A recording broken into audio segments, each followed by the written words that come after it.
Hello guys, welcome back to our channel. আজকে আমরা শিখব ট্যালি প্রাইমে কিভাবে ক্রেডিট লিমিট সেট আপ করতে হয়। অর্থাৎ আমাদের অনেক কাস্টমার থাকে যাদের আমরা বাকিতে প্রোডাক্ট দিই এবং তাদের ক্রেডিট লিমিট সেট করে রাখি যে তাকে যদি আমরা অর্থাৎ ধরে নিলাম 50,000 তাকে আমরা ক্রেডিট লিমিট দেব, ঠিক আছে। কিন্তু দেখা যাচ্ছে সে 50,000-এর বেশি অ্যামাউন্টের প্রোডাক্ট পারচেস করছে। তাহলে আমরা এখানে একটা ওয়ার্নিং সেট করব, যার সাহায্যে আমরা বুঝতে পারবো যে সেই কাস্টমারের ক্রেডিট লিমিট 50,000-এর বেশি হয়ে গেছে। So let start our video.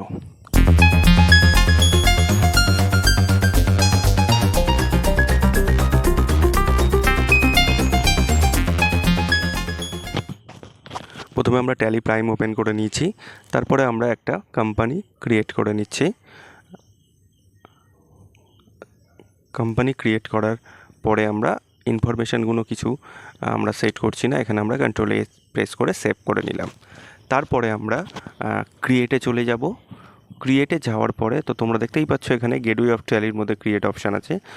So create অপশানের মধ্যে আমরা প্রথমে যাব, দেন লেজারে যাব, দেন আমরা কাস্টমারের নাম টাইপ করব। আন্ডার অ্যাকাউন্ট ইজ সানডি ডেটর্স অর্থাৎ কাস্টমার। সো এখানে আমরা F12 প্রেস করব। প্রেস করার পরে আমরা এখানে শো মোর কনফিগারেশন অপশানটাকে ইয়েস করে নেব। নেওয়ার পরে দেখো এখানে আমরা একটা অপশান পেয়েছি প্রোভাইড ক্রেডিট লিমিট, এই অপশানটাকে আমরা ইয়েস রাখবো।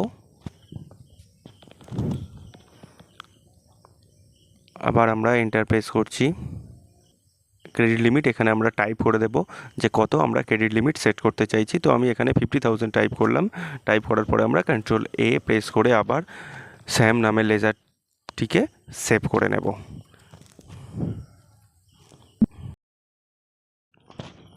আফটার সেভিং আমরা ব্যাক করে যাব আবার gateway of Tally, then go to the voucher option. আবার আমরা ভাউচারে যাব, F8 অথবা সেলস অপশানটাকে আমরা সিলেক্ট করব।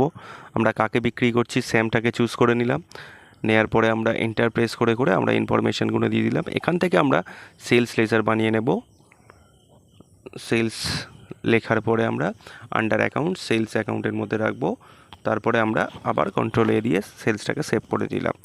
এখানে দেখো আমরা আইটেম তৈরি করা নেই, আবার আমরা ক্রিয়েটে গিয়ে আইটেম তৈরি করলাম।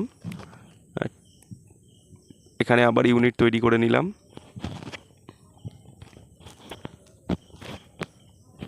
আবার কন্ট্রোল এ প্রেস করে আমরা সেভ করে নিলাম। চাইলে আমরা স্টক আইটেমের ডেসক্রিপশান এখানে টাইপ করে দিতে পারি। সো এখানে আমরা স্টক আইটেমের ডেসক্রিপশান টাইপ করে দিলাম, কোয়ান্টিটি টাইপ করলাম 2 পিসেস 20,000। তাহলে ওকে ক্রেডিট লিমিট আমরা দিয়েছিলাম 50,000, অলরেডি কাস্টমারকে আমরা 40,000-এর টিভি সেলস করলাম। তাহলে এখনও 10,000 কিন্তু ক্রেডিট লিমিট আছে। আবার আমরা সেলস করছি স্যামকে। এই ইনফরমেশানগুলো একটু দিয়ে দেবে। দেখো এখানে আমরা আবার ডেসক্রিপশান লিখে দিলাম, স্যামসাং টাইপ করলাম।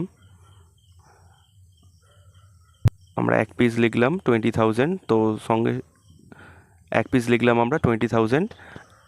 তারপরে দেখো এখানে কিন্তু আমাদের ক্রেডিট লিমিট যে ইনফরমেশানটা ছিল সেটা কিন্তু এখানে শো আপ করবে। অর্থাৎ একে আমি আর সেলস করতে পারবো না, কারণ আমার ক্রেডিট লিমিট সেট করা ছিল 50,000-এর। সো গাইস, এইভাবে আমরা কিন্তু ক্রেডিট লিমিট সেট করতে পারবো এবং সতর্কতা বজায় থাকবে আমাদের প্রত্যেকটা কাস্টমারের ইনফরমেশান যদি এইভাবে আমরা ইনপুটেড করে রাখি তাহলে কিন্তু হিসাব করতে আমাদের অনেকটাই বেটার হবে। সো ভিডিওটা ভালো লাগলে অবশ্যই লাইক, কমেন্ট, শেয়ার, সাবস্ক্রাইব করতে কিন্তু ভুলবে না। Thank you for watching my video.